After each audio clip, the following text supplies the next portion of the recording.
사람은 언젠가 다 죽게 되어 있습니다. 그렇죠? 다 죽게 돼 있어요. 근데 우리가 죽을 준비를 잘 하지 않는 것 같아요. 노후 준비는 잘하고 노후 준비는 관심이 있는데 죽을 준비를 안 해요. 근데 사실은 노후 준비보다 죽을 준비가 더 중요하지 않겠습니까? 아멘을 아무도 안 하시네. 여러분은 죽을 준비보다 노후 준비가 더 중요하십니까? 사람 누구나 죽게 돼 있어요. 죽을 준비를 잘 해야 됩니다. 우리가 죽을 준비 어떻게 하는 게 죽을 준비하는 겁니까? 천국 갈 준비하는 거예요. 그렇죠? 천국 가서 하나님 앞에 상 받을 준비하는 거, 이것이 죽을 준비하는 것인 줄을 믿습니다. 근데 거기에 보태서 우리가 죽을 준비 또 한 가지 할 게 있어요. 그건 뭐냐면 우리 다음 세대, 우리 자손들에게 무엇을 남겨줄 것인가. 이것도 죽을 준비하는 겁니다. 엊그제 이제 우리 동창들 모임이 있어서 이제 나이가 이렇게 하니까 이제 자식들 얘기를 한단 말이에요. 그러면서 공통적으로 한 말이, 죽을 때 돈 없이 죽어야지 돈 남겨놓고 죽으면 자식들이 불행해진다.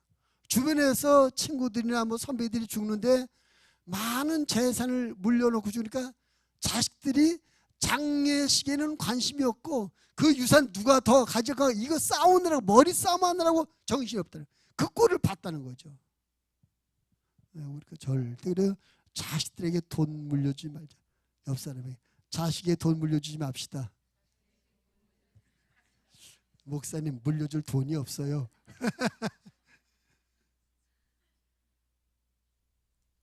자식들에게 신앙을 물려줘야 될 줄로 믿습니다. 우리 흔히 고기를 물려주지 말고 고기를 주지 말고 고기 잡는 법을 가르쳐 주라는데, 이 세상에 행복에 사는 법, 인생을 성공적으로 사는 법, 하나님을 인정하고 하나님 앞에 믿음으로 살아가는 그런 것이 가장 행복한 삶이 되는 줄로 믿습니다. 오늘 본문의 말씀은 여호수아가 죽을 준비하는 거예요. 여호수아가 오늘 몇 장이었죠? 24장이 여호수아의 맨 마지막 장이에요. 죽음을 앞에 놓고 죽을 준비를 하는데, 무슨 죽을 준비를 하냐? 자기가 그동안 지난 한 30여 년 동안 자기가 섬겼고 이끌었는 백성들에게 신앙을 다짐시키고 마지막 유언 같은 영적 권면을 하는 것이 오늘 본문의 말씀입니다. 여호수아는 일찍이 모세의 종이 되어서 그를 도왔죠. 나이가 39살 때 모세를 따라서 애굽에서 나왔고요. 또 모세를 따라 나와서 광야로 들어왔을 때 모세의 명령을 따라서 이스라엘의 젊은이들을 모아가지고 아말렉과 전쟁터도 나갔었습니다. 그리고 나이가 40세가 됐을 때는 모세가 가나안 땅을 점령하기 직전에 가나안 땅을 정탐하기 위해서 12명의 정탐꾼을 뽑았는데, 이때 이 여호수아는 에브라임 지파의 대표자로서 12명의 정탐꾼에 들어가서 40일 동안 가나안 땅을 정탐하고 돌아와서 보고하기도 했었습니다. 그리고 정탐하고 돌아왔을 때 많은 사람들이 못 들어간다, 안 된다, 할 수 없다 말했지만 여호수아와 갈렙 두 사람은 아니다, 할 수 있다, 하나님이 우리와 함께 하심으로 말미암아 우리는 들어갈 수 있다고 말했고, 그리고 그 믿음의 선포로 말미암아 애굽에서 나온 사람들이 다 광야에서 죽었지만 이 여호수아 갈렙은 가나안 땅에 들어가는 이런 복도 받은 사람이죠. 결국 이 여호수아는 나이가 79살 되었을 때 모세가 죽은 이후에 이스라엘의 지도자가 되어서 이스라엘 백성들 이끌고 요단강을 건너서 가나안 땅에 들어가서 가나안 땅을 정복하고 가나안 땅을 분배하는 이런 삶을 약 30년 동안 하다가 110살이 돼서 죽게 됩니다. 오늘 말씀은 모세가 110살이 돼서 죽기 직전에 백성들을 모아놓고 마지막으로 유언처럼 권면하는 마지막 권면의 말을 하는 내용이 오늘 24장의 말씀입니다. 우리가 이 말씀의 은혜를 받으려고 하는데, 말씀의 제목을 여호수아의 마지막 권면. 따라합시다. 여호수아의 마지막 권면.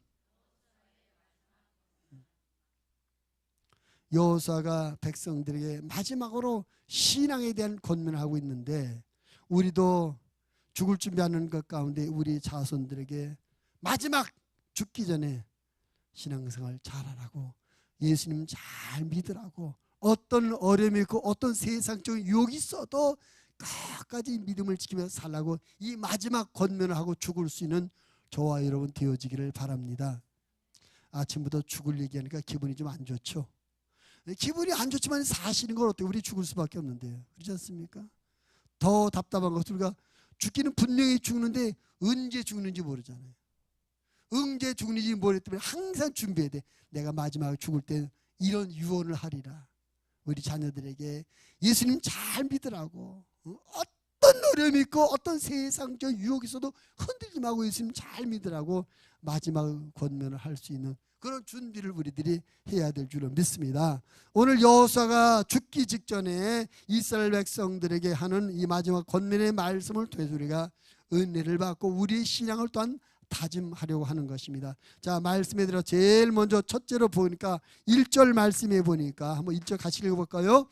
여호수아가 이스라엘 모든 지파를 세겜에 모으고 이스라엘 장로들과 그들의 수령들과 재판장들과 관리들을 부르매 그들이 하나님 앞에 나와 선지라. 제일 첫 번째 우리가 이 말씀에서 보는 것은 모든 지파를 세겜으로 모으는 여호수아의 모습을 보게 됩니다. 여호수아가 이스라엘 사람들 어디에 모았다고요? 세겜으로 모였다. 세겜으로. 자, 여호수아가 이스라엘 백성들에게 마지막 권면을 하기 위해서 모이게 한 곳은 세겜 땅이었습니다. 자, 여호수아는 그 많은 땅 중에 왜 세겜에서, 왜 세겜 땅에서 마지막 유언, 마지막 권면을 하려고 한 것일까를 먼저 우리가 생각해 보자는 것이죠. 그러려면 이 세겜이 어떤 곳인지, 이 세겜 땅이 이스라엘과 어떤 관련이 있는지를 좀 살펴봐야 됩니다. 이 세겜 땅은요, 이스라엘 민족에 의해 아주 종교적으로 대단한 의미가 있는, 역사적인 의미가 있는 그런 장소예요. 이스라엘 민족의 조상이 누구죠? 아브라함입니다. 아브라함은 원래 갈대아 우르 지역에 살았었죠. 하나님께서 그 아브라함에게 너는 내 고향 본토 지역 아비집을 떠나서 내가 네게 지시할 땅으로 가라고 명령하셨죠. 아브라함이 그 하나님의 명령을 받고 고향을 떠나서 제일 첫 번째 정착한 정착지가 가나안의 세겜 땅이에요. 이 세겜 땅에 이르렀을 때 하나님께서 아브라함에게 내가 너와 내 후손에게 이 땅을 주리라고 약속을 하시는 것입니다. 그리고 그 약속을 받은 아브라함은 이곳에서 하나님께 제단을 쌓고 제사를 드렸어요. 창세기 12장 6절 7절의 말씀에 보면 이렇게 되어 있습니다. 아브라함이 그 땅을 지나 세겜 땅 모래 상수리 나무에 이르니 그때 가나안 사람이 그 땅에 거주하였더라. 여호와께서 아브라함에게 나타나 이르시되 내가 이 땅을 내 자손에게 주리라 하신지라. 자기에게 나타나신 여호와께 그가 그곳에서 제단을 쌓고, 그러니까 이 세겜 땅은 이스라엘 민족의 조상인 아브라함이 하나님으로부터 받은 첫 번째 땅이요, 하나님 앞에 그 은혜를 감사해서 첫 제사를 드리는 곳이 세겜 땅인 것이에요. 여러분, 이스라엘 민족들에게 아브라함이 절대적인 존재라는 걸 아십니까? 절대적. 우리 조상 아브라함, 절대적.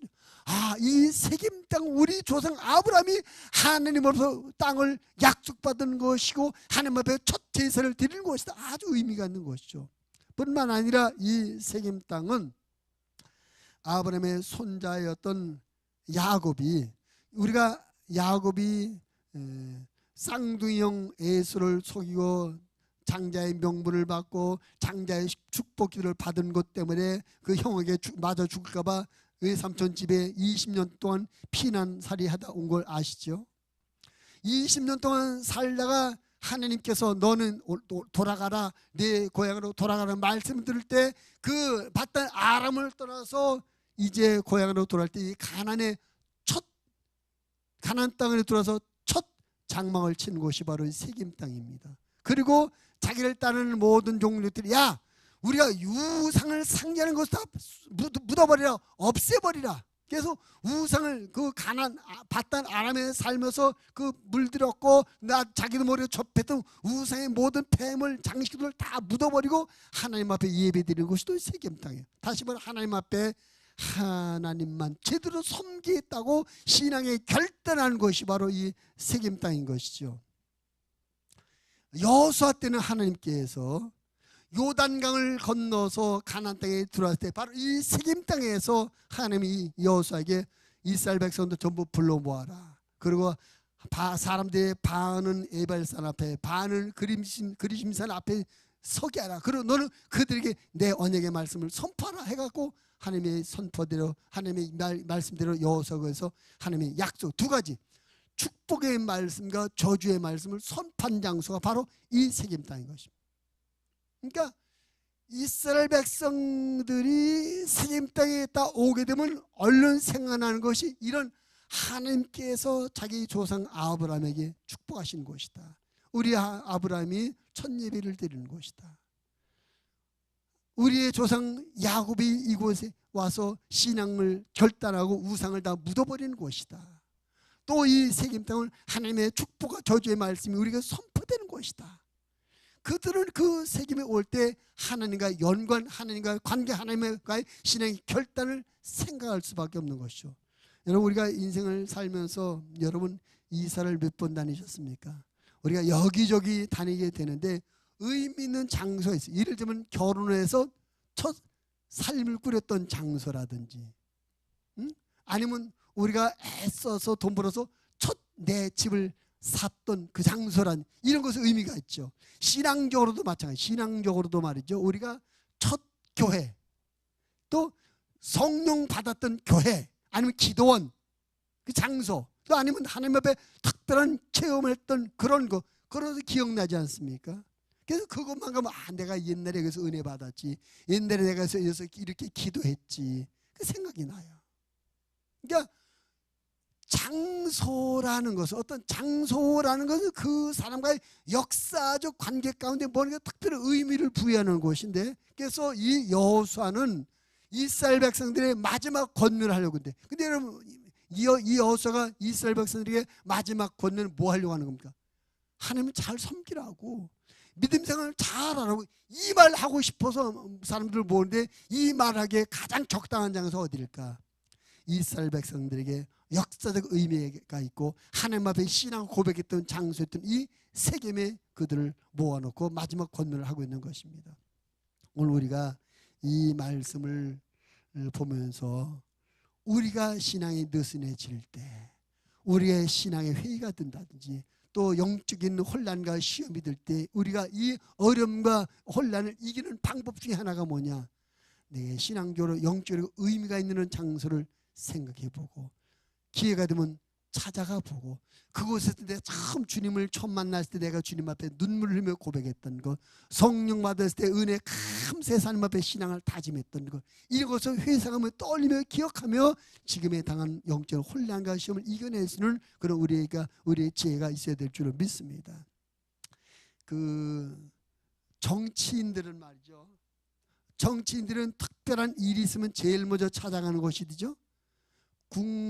동작동 국립묘지를 찾아가요. 어느 당의 당 대표가 됐다든지 국회에 무슨 요직을 맡게 되면 제일 먼저 가는 곳이 국립묘지. 거기 가서 여기에 묻힌 많은 분들이 나라와 민족에서 희생하고 헌신했는데 나도 이 직임을 감당할 때 그런 마음을 하겠습니다 다짐하면서 가요. 제가 교단 총회장 할 때 한기총 부회장 하면서 그 몇 번 가봤는데, 한기총도 이제 기독교 연합회인데 거기서 대표가 되면은 대표장 정기총회 때 선출되면 제일 먼저 그분들이 하는 것이 어디냐? 이 동네는 갑자기 생각나네. 여기 선교사 묘지가 있어요. 동네 이름이 뭐지? 갑자기 합정동 선교사 묘지. 항상 거기 가서 우리나라의 복음을 위해서 희생하고 순교한 선교사님들 모욕을 가서 다짐하고, 또 내가 이분들이 이 나라의 복음을 위해서 희생하는 것처럼 내가 이 연합 기관을 맡아서 이 나라를 복음하는데 예수님의 복음을 증거하고 영혼을 구원하고 하나님 나라를 이룬 내가 이분들처럼 헌신하겠습니다, 이런 다짐하면서 그 선교사 묘역을 찾아가거든요. 우리 신앙에 이처럼 장소가 참 중요하다 하는 걸 인식해서 우리 신앙이 좀 해이해지고 느슨해지고 혼란이 올 때 한번 우리는 하나님 앞에 내게 영적인 큰 의미가 있는 역사적인 장소를 떠올려보고 또 찾아가보고, 그때 하나님 앞에 약속했던 것, 고백했던 것, 다짐했던 것을 기억해서 힘을 얻어서 신앙의 어려움과 위기를 극복해낼 수 있는 그런 우리의 지혜로운 믿음이 되어지기를 주님의 이름으로 부탁을 드립니다. 여호수아가 그래서 이 의미 있는 장소 세겜에서 백성들에게 마지막 권면을 하는 것입니다. 두 번째로 우리 말씀을 통해서 보게 되는 것은, 자 2절 3절에서 백성을 모아놓고 여호수아가 이런 말을 해요. 자 한번 2절 3절 읽어보겠습니다. 여호수아가 모든 백성이 이르되 이스라엘 하나님 여호와께서 이같이 말씀하시기를 옛적에 너희의 조상들 고 아브라함의 아버지 나홀의 아버지 데라가 강 저쪽에 거주하여 다른 신들을 섬겼으나 내가 너희의 조상 아브라함을 강 저쪽에서 이끌어내어 가나안 온 땅에 두루 행하게 하고 그의 씨를 번성하게 하려고 그에게 이삭을 줬다. 여호수아가 하는 말씀, 하나님이 말씀하시기를 우리 조상 아브라함이 갈대아우로 우상의 도시에 살고 있을 때 거기서 끄집어내서 이 가나안 땅에 정착에 살게 해주셨다. 이스라엘 민족들은 자기들의 원뿌리를 생각하게 만들고, 우리 조상 아브라함이 우상의 도시에 살고 있었는데 하나님께서 그를 거기서 끄집어내서 이 땅에 정착에 살도록 도와주었구나. 그 다음에 또 5절 말씀해 보면 내가 모세와 아론을 보냈고 또 애굽에 재앙을 내렸느니 곧 내가 그들 가운데 행한 것과 그 외에 너희를 인도해냈다. 또 우리 조상들이 애굽에 가서 고통받고 있을 때 하나님께서 애굽에 모세를 보내가지고 애굽에서 고통받고 있는 우리를 거기서 건져내 주셨다, 이런 말을 하는 것입니다. 그리고 6절 말씀해 보면 내가 너희 조상들을 애굽에서 인도하여 바다에 이르게 앉히고 애굽 사람들이 병과 마병을 거느리고 너희의 조상들 홍해 가지고 쫓아오므로 너희의 조상들이 나 여호와께 부르짖기로 내가 너희 애굽 사람들 사이에 흑암을 두고 바다를 이끌어 그들을 덮었나니 내가 애굽에서 행한 일을 너희의 눈에 보았으며 또 너희가 많은 날을 광야에서 거쳤다. 이 말은 뭡니까? 너희가 애굽에서 나와가지고 홍해바다에서 위기에 만났을 때 홍해바다에서 내가 너희를 다시 건져 주었다, 구원해 주었다. 하나님께서 이스라엘 백성들을 위기 때마다 구원해 주신 사실을 여호수아가 말해주고 있습니다. 오늘 말씀을 통해서 두 번째 보는 것은 구원의 하나님을 추억하는 여호수아. 여러분, 우리 백성이 보통 백성이 아닙니다. 우리 민족이 보통 민족이 아닙니다. 우리 하나님께서 우리 조상들 우상의 단지에서 건져주셨습니다. 애굽에서 핍박에서 건져줬습니다. 그 홍해바다의 죽음의 골짜에서 건져줬습니다. 가나안 땅에서 우리가 어릴 때 다 살려줬습니다. 하나님의 구원받고 하나님의 건져냄을 받고 하나님의 돌보심을 받아서 우리가 여기까지 온 것입니다. 과거에 하나님께서 이스라엘 백성들에게 역사해준 구원의 은혜, 건져주며 돌보심의 은혜를 이스라엘 백성들에게 말해주는 것입니다. 이 말을 왜 해준 거겠습니까? 우리가 과거에 이처럼 어려움과 위기 때마다 하나님께서 우리를 건져주셨는데 그 하나님이 오늘도 우리 하나님이시다. 그 하나님은 지금도 우리 가운데 계시면서 우리가 어렵고 힘들 때마다 우리를 건져주고 도와줄 것이다. 과거에 우리를 구원하신 하나님이 오늘도 우리의 구원의 역사를 이루어 주신다는 이런 믿음을 갖게 하려고 여호수아가 이스라엘 백성들에게 과거에 하나님께서 구원의 은혜에 준 것을 백성들이 기억하게 하며 추억하게 하는 것입니다. 아무리 어렵고 힘든 상황에 놓인다 할지라도 과거에 하나님께서 위기에서 건져준 일들을 생각한다면 믿음이 생겨나며 소망을 가고, 맞아, 전에도 이렇게 힘들었었는데, 전에도 이렇게 어려웠었는데 그때 하나님께서 구원해 주셔서, 그때 하나님께서 그 문제를 풀어주셨어. 그러니 이번에도 하나님이 해결해 줄 거야. 과거에 은혜 받은 경험, 과거에 하나님의 돈 받은 경험을 기억함으로 말미암아 우리는 또 믿음의 소망을 갖게 되는 것 아니겠습니까? 그래서 여호수아가 이스라엘 백성들에게 과거에 하나님께서 구원해 주는 일을 말해 주는 것입니다. 남자들이 이제 가정을 책임지는 가장으로서 세상에 나가서 살아갈 때 얼마나 힘든 일이 많아요. 그 남자들이 힘든 일이 많을 때 그 힘든 일을 이겨내는 방법 중에 하나가 과거에 군대 생활에서 어려웠던 것을 기억합니다.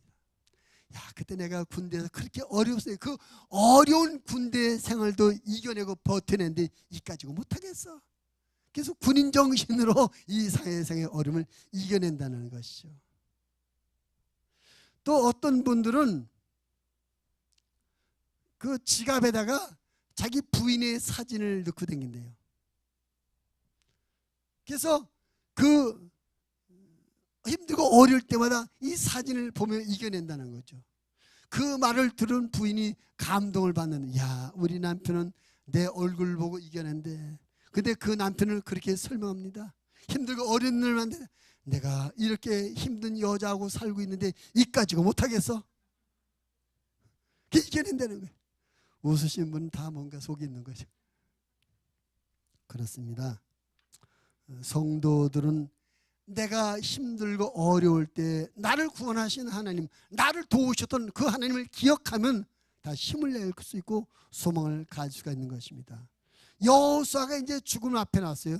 자기가 죽고 난 다음에 이스라엘 백성들이 어떻게 될지 모르겠어요. 그래서 어떻게든 이들이 하나님 앞에 묶여 있어야 되겠는데, 그들이 하나님 앞에 묶여 있게 하는 방법이 뭐냐? 우리 민족이 보통 민족이 아니다. 우리 민족이 과거 역사를 보면 하나님께서 이렇게 어려운 위기 때마다 우리를 건져주고 도와줬다. 그러니 앞으로 어떤 위기를 만날지라도 흔들리지 말고 하나님만 바라봐라, 하나님만 믿고 의지하라, 그런 가르침을 주기 위해서 이 말을 하고 있는 것입니다. 그렇습니다. 우리가 살면서 힘든 일, 어려운 일 한 번도 없었으면 좋겠으나 그게 그 마음대로 원하는 데 되지 않잖아요.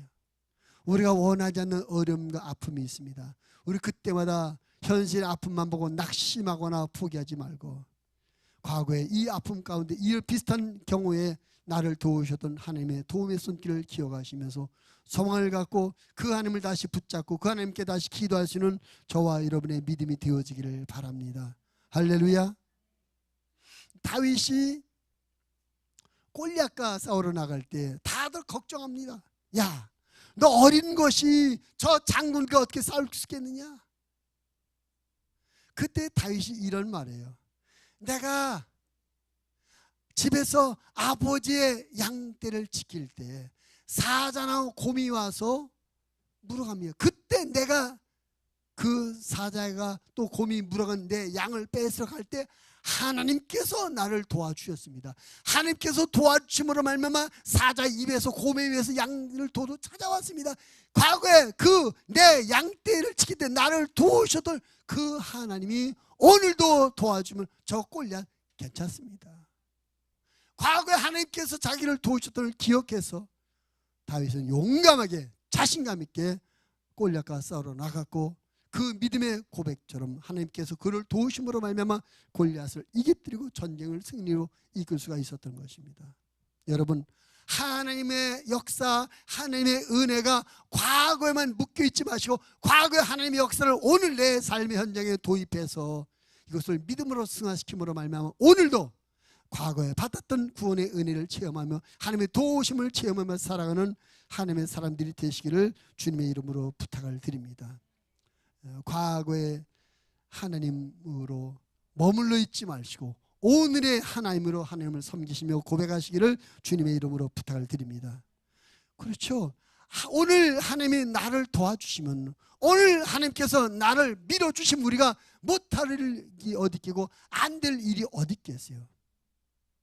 하나님이 하셔서 안 되는 일이 어디 있겠습니까? 하나님께서 도와주신데 실패할 일이 어디 있겠어요? 하나님 없이 나 혼자 하려다 보니까 내 지식으로, 내 경험으로, 내 실력으로, 내 능력으로, 나만의 힘으로 하려다 보니까 이렇게 저렇게 실수도 하고 잘못도 됩니다. 신앙이란 뭡니까? 믿음이란 뭡니까? 내 힘으로 하지 아니하고 하나님의 힘으로 하며 하나님의 힘을 의지해 살려는 것이 믿음이 아니겠습니까? 여러분, 하나님은 성경 안에 수많은 기적들을 행하셨어요. 이 성경 안에 있는 수많은 과거의 기적들이 과거로만 머물러 있지 말고 여러분의 오늘의 연결선상에서 이어지는 그런 기적이 되어지길 바랍니다. 그러려면 우리의 믿음이 그런 믿음이, 하나님, 다니엘을 사자 굴속에서 건져준 하나님께서 오늘 내가 사자 굴속 같은 아주 컴컴하고 답답한 일을 만나 여기서 하나님 나를 구원해 주실 줄은 믿습니다. 할렐루야. 과거의 하나님이 오늘의 하나님으로 나와 여러분에게 믿어지며 고백되어져서 하나님의 도우심으로 승리하는 삶을 사는 하나님의 사람들이 되시기를 주님의 이름으로 부탁을 드립니다. 그래서 우리가 인생을 살면서 무슨 일을 만나든지 그 일만 보지 말고 그 일과 연결된, 그 일과 비슷한 성경의 역사를 빨리 기억해야 돼요. 내가 오늘 만난 이 아픔, 이 어려움, 이 문제와 비슷한 성경의 역사를 기억해서 성경의 말씀에 보니까 나와 비슷한 이런 일이 있어. 근데 그때도 그 사람도 하나님이 도우시가 되더라. 그때 그를 도우셔도 하나님이 오늘은 나를 돕고 계신다. 이 믿음을 갖게 되면 담대하게 되고 소망을 갖고 승리하게 되리라 믿습니다. 여호사는 그런 믿음을 백성들에게 주기 위해서 과거 우리 하나님께서 우리 민족을 얼마나 구원해 주셨냐, 위기 때마다 도와주지 않았느냐, 그러므로 그 하나님을 바라봐라 라고 권면을 하고 있는 것이죠. 마지막 세 번째로는 마지막 절 13절 말씀해 보니까 13절 같이 봅니다.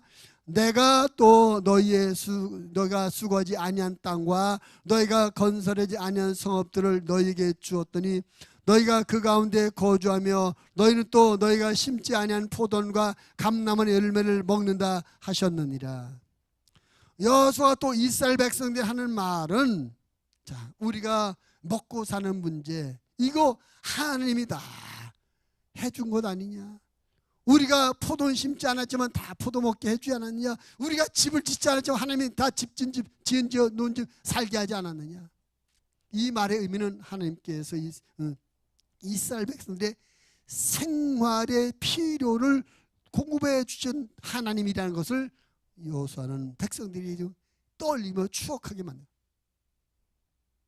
현실은 우리의 영혼에만 관심이 있는 것이 아니라 우리의 현실적인 삶에도 관심이 있으시다.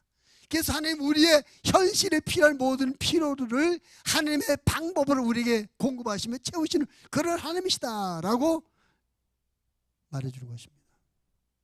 근데 여호수아가 왜 이런 말을 할까요? 여호수아가 왜 현실의 삶의 필요를 채우시는 하나님을 말하는 이유가 뭘까요? 우리의 신앙이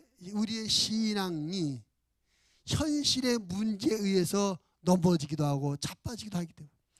여러분, 옛날에 있었던 때문에 신앙에 상처받는 사람이 있습니까? 과거 있었던 때문에, 일 때문에 지금 시험 드는 사람이 있나요? 아니에요.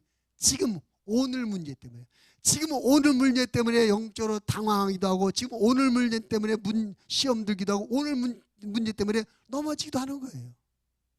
그래서 우리 신앙생활 가운데 우리가 물론 천국을 지향하지만 우리 삶의 오늘의 문제가 우리 신앙에 대단한 영향을 미친다는 거죠. 우리 오늘의 삶이 긍정적인 상황일 때 우리에게 신앙에 긍정적인 영향을 미칠 수 있고, 우리 오늘의 삶이 부정적인 상황일 때 내 신앙에 부정적인 영향을 미치는 경우가 많거든요. 그래서 오늘이라는 삶의 현실이 내 신앙에 큰 영향을 미치기 때문에 이 여호수아는 백성들이 오늘 우리가 당하는 오늘의 문제, 삶의 문제, 현실의 문제, 이것도 우리가 걱정할 필요 없다. 왜? 하나님께서 해주지 않으셨느냐. 우리가 인생을 살면서, 앞으로 우리가 가는 땅의 정체에 살면서 우리 오늘이라는 삶의 문제, 어떤 부족함이 있든지 어떤 문제가 있든지 어떤 어려움이 있을 때마다 그 오늘의 삶의 문제를 해결해 주신 하나님을 기억해라. 오늘 이 문제를 하나님이 해결하실 것이다. 이스라엘 백성들이 애굽을 나오고 홍해 바다를 건너서 광야에 들어가 살게 되지요.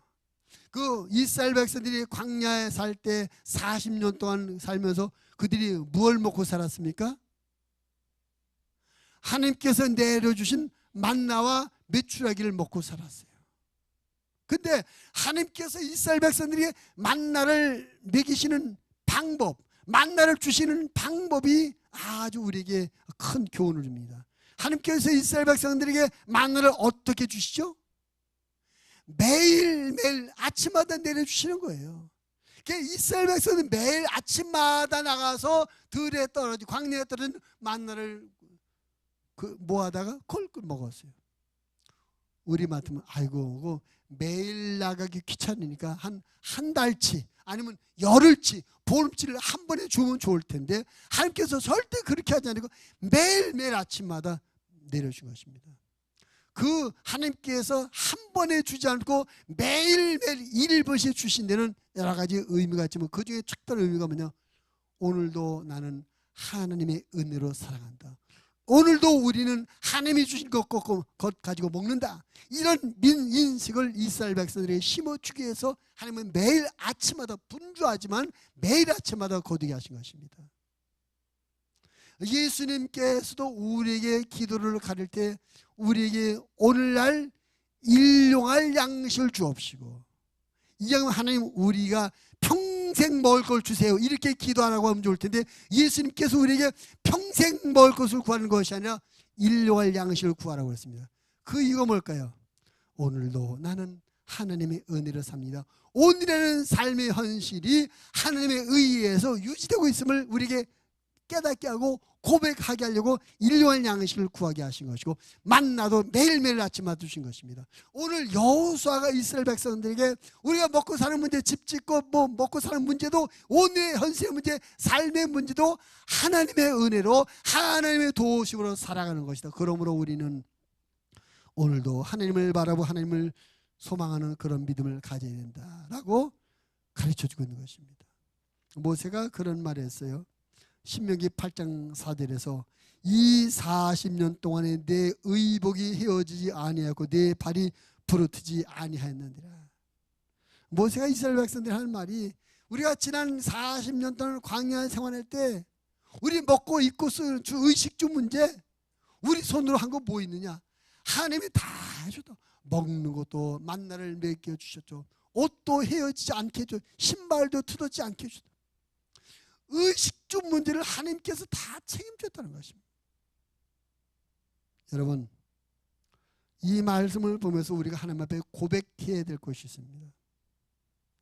오늘 내 삶의 현실의 문제, 내 의식주 문제도 하나님께서 공급해주고 계신다는 믿음을 우리가 고백해야 될 줄로 믿습니다. 무슨 말씀에서 내가 뼈 빠지게 일해서 먹고 사는 건데, 내가 이게 정말 어려운 일 있어 내가 꾹 참고 직장 생활해서 월급 받아서 먹고 사는 건데, 혹시 그렇게 생각하고 그렇게 다른 생각을 말하는 분이 물론 그렇죠. 물론 우리가 열심히 장사도 하고 사업도 하고 직장도 다니고 이런저런 모양으로 살아. 그러나 여러분, 그것도 하나님께서 공급해 주는 은혜인 줄로 믿으시기 바랍니다. 일할 수 있는 건강을 주신 분도 하나님이시고, 생명을 주신 분이 하나님이시고, 일터를 주신 분이 하나님이고, 일할 수 있는 능력과 기술과 재주를 주신 분이 하나님, 또 일할 수 있는 직장을 갖게 하신 분이 하나님 아닙니까? 하나님께서 우리 직장을 떨어버리면 우리 어떻게 살겠어요? 하나님께서 우리 건강을 잃어버리게 하면 어떻게 살겠어요? 못하는 거거든요. 우리는 내가 내 힘으로 살고 있다는 생각을 좀 내려놓고, 오늘도 나는 하나님의 돌보심으로 살고 있습니다. 오늘이라는 삶의 필요도 내가 하나님으로부터 공급을 받고 있습니다 라고 고백하며 하나님을 바라보는 저와 여러분의 믿음이 되길 바랍니다.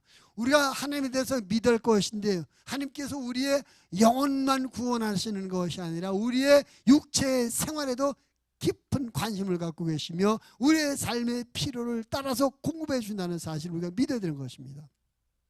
여러분, 우리 구세주 되신 예수님께서 공생에 들어오셔서 제일 먼저 행하신 기적이 뭔지 아십니까? 요한복음 2장에 보면 가나의 혼인잔치집에 결혼식장에 초대를 받으셨어요. 근데 그 집에 결혼식이 한창 진행 중인데 포도주가 떨어졌습니다. 잔치를 망치게 될 이런 위험에 나왔습니다. 근데 예수님께서 그때 물을 포도주로 변하시는 기적을 통해서 포도주가 계속 공급되게 함으로 말미암아 잔치를 잘 마무리할 수 있도록 도우셨습니다. 예수님께서 그 잔치집에 잔치가 망하지 않도록 포도주를 만들어 주셨어요. 어떤 사람은 그거 성경을 알고 다른 성경을 하나도 모르고 그것만 알아가지고 봐라, 예수님도 포도주 만들어서 포도주 먹어도 괜찮다, 술 먹어도 괜찮다, 아주 이상하게 논리로 하는 사람도 있습니다. 예수님께서 사람들에게 하루 종일 말씀을 증거하고 사람들이 배고파할 때 제자들이 예수님 여기는 빈들입니다, 먹을 데가 없습니다, 더 늦기 전에 사람들을 빨리 돌려보내서 더 허기진 배를 채우도록 빨리 돌려보내시기 바랍니다. 예수님의 제자들이 그렇게 건의했지만 예수님은 아니다, 너희가 먹을 것을 주어라. 저들을 배고픈 채로 그냥 돌려보낼 수 없다, 너희가 먹을 걸 주어라. 야고보 찾아보니까 어떤 아이가 보리떡 5개와 물고기 2마리를 가지고 있어요. 예수님, 우리 중에 먹을 것이라고는 이것밖에 없습니다. 예수님께서 그것을 마시고 축사하셔서 거기 모인 사람을 다 배불리게 먹이시고 12광주를 남는 걸 거두도록 역사한 걸 믿습니다. 또 예수님은 사람들의 배고픈 문제를 관심이 있고 그것을 해결해 주셨다는 것이죠. 할렐루야. 그러니까 여러분, 우리가 신앙생활에 물론 우리 영혼 구원이 우선이지만 하나님 우리의 영혼 구원뿐만 아니라 우리의 영혼 구원을 이루기 위해서 우리 현실의 육체의 현실의 삶에도 관심을 가지고 삶의 필요를 공급하며 채우시는 그런 하나님심을 믿고 고백해야 된다는 것입니다. 사도 바울이 얼마나 영적인 사람이며 믿음의 사람입니까? 근데 그가 이런 고백을 해요. 빌립보서 4장 19절. 나의 하나님이 그리스도 예수 안에서 영광 가운데 그 풍성한 대로 너의 모든 쓸 것을 채우시리라. 할렐루야. 바울이 영적인 사람이고 믿음의 사람인데 영적인 것만 말하는 것이 아니라 하나님이 우리의 쓸 것도 채우신 하나님이라고 말하고 있습니다. 그러니까 너희의 삶의 현실에 쓸 것이 필요하냐? 하나님 바라봐라. 하나님 앞에 구하라는 것입니다. 예수님은 뭐라고 말씀하십니까? 너희는 무엇을 먹을까, 무엇을 마실까, 무엇을 입을까 염려하지 마라. 이런 다 이방인들이 구하는 것이야. 너희는 먼저 그의 나라와 그의 의를 구하라. 그러면 이 모든 것을 너희에게 더하시리라. 할렐루야. 여러분, 하나님께서 우리의 삶의 필요를 아시고 필요한 대로 채우시는 하나님을 믿으시길 바랍니다.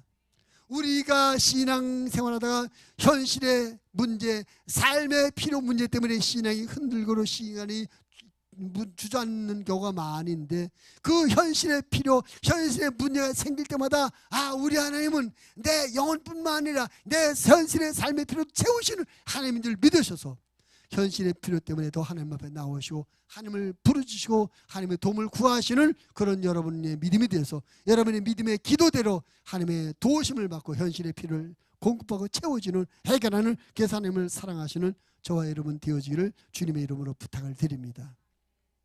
오늘 여호수아가 죽기 직전에 마지막 의원 같은 권면합니다. 백성들을 권면하기 위해서 모은 장소, 세겜 이스라엘 백성들이 큰 신앙적인 영적인 의미가 있는 장소로 백성들을 모아서 그곳에서 마지막 권면합니다.